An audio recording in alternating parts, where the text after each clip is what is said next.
Do you have a nagging feeling that you have to do everything yourself? Today we're tackling a common leadership struggle, the delegation dilemma.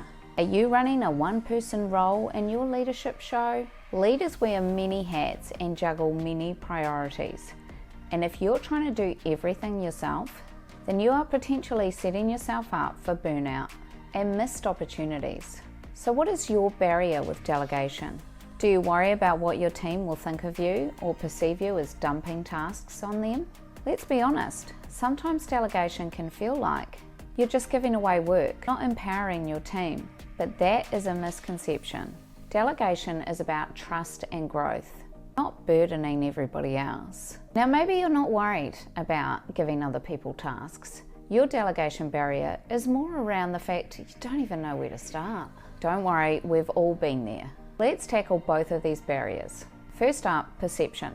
Do you worry about what your team are going to think of you when you give them tasks? Maybe you fear that they'll see it as a sign of weakness, like you can't handle the job yourself.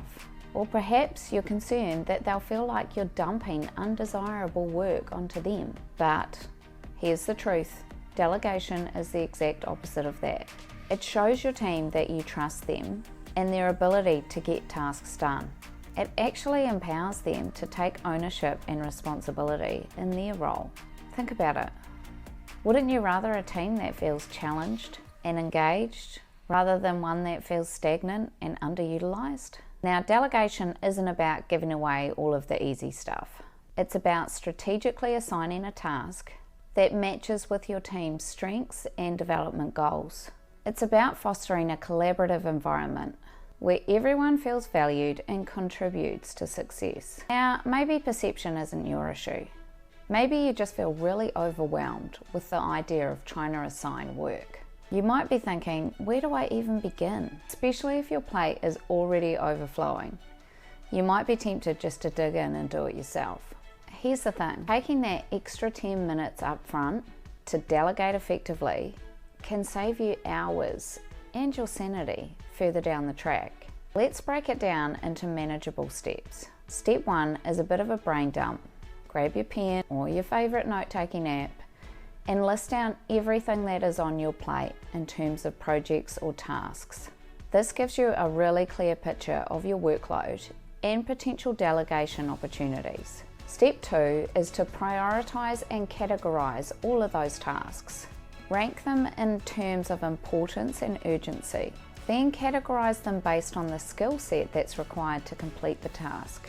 This will really help you identify those particular tasks that could be delegated effectively. And then step 3 is identifying your potential delegation candidates. Look at your team members and their strengths. Who has the skills and the bandwidth to complete certain tasks? Don't be afraid to stretch them just a bit, because that's what makes a good challenge.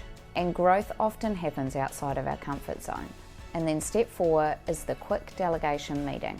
Don't overcomplicate it, quickly explain the task, the desired outcome and the timeline that you need it completed by. Offer guidance and resources, but remember the goal is to empower, not to micromanage.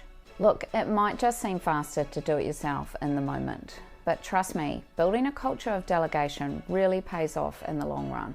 Your team becomes more skilled and engaged in the work, and you free up your time to focus on the more strategic part of your leadership. Think of it as both an investment in yourself and your team's growth. Now, for those of you that are new to my channel, my name is Nikki. I've been in leadership for over 17 years and have gone from leading just 2 people to leading leaders of large teams. And I have learned some hard lessons on why I need to delegate more effectively, as I have been very close to burnout. And it was mostly due to the fact that I felt like I had to do absolutely everything myself. And I know that a stressed out leader is not an inspiration for anyone. And I've done a video on that, which is linked on your screen. So can you see a slight bright spot in the future around delegation? It really is a crucial tool for leaders. It increases your efficiency. You free up your time to focus on bigger or more strategic initiatives that help build your team or get results for the wider group. It gives your team members the opportunity to be empowered and build their own skills and growth, so that you're developing them too. It also increases morale. When team members feel trusted and valued and like they can be responsible for certain things, it will boost the morale across the team, leading to better engagement and performance. Alright, so have I convinced you to delegate? If so, let's get into how to really do it really effectively. First off, in that process that you did where you went through your whole workload and worked out all your tasks, you need to be really sure about what it is in that group that you can actually delegate. Not every task will be able to be delegated, and nor should it. You do have to do some work. The other thing is to provide really clear instructions, again reinforcing the expected outcome, the timeline, and what roughly needs to be done.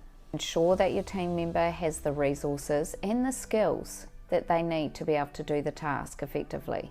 Then you need to think about empowering, not micromanaging. Give your team autonomy to do the task, but also be available if they do need some help. And then always loop back. Provide feedback. They've done the task, they've given you the result. Make sure that you're reinforcing the work that they've done by giving them really important feedback. Remember, delegation doesn't remove responsibility. You are still accountable for the final outcome. But by training and empowering your team, you can create a win-win outcome. So perhaps you need to ditch the control freak persona and embrace delegation as a powerful leadership tool. That way you can watch your team grow and develop with you. And if you really want to dig into it more, feel free to watch my next video, which is linked on your screen, about how to be a great leader, for more ideas to help you on your leadership journey. Thanks for watching.